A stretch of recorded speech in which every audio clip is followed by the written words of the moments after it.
maniniwala. Ano? Shit! Ano? Ano nga? Sasabihin ko sa may-ari nito, ginagaya yung structure ng bahay namin. Tignan nyo po. Ganyan na ganyan ba? Ganyan po yung bahay namin sa Cherry Hills. Oo, okay. Ano pa? Wala na, ito na po. Singuso. Hoy! Ano lang yan walang asara niya, mga... Anong masasabi mo naman? Sabi mo, inasa po ako ni Libag Batok. Inaasar po ako ni Libag Purkit lang namatay yung kapatid. Ito, lipa mo kay Puday. Puday. Ano ba yan? Kasi kanina pa ako inaasar niyan eh. Laki-laki ng nguso eh. Kala mo kung sino mang asar eh. Bakit? Paano mo malalaman? Patingin nga kung totoong malaki. Kunwari, kikis mo daw. Ay, bullshit. Puday! Ay, puday.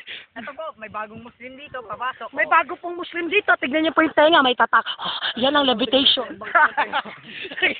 Yan ang levitation. Ito, ang ano, ipapasok ko sa Puday ng nanay ni Moses. Ito. Teka lang. Ako, si Michael B. Titignan mo, ito tinatawag na levitation in the sky.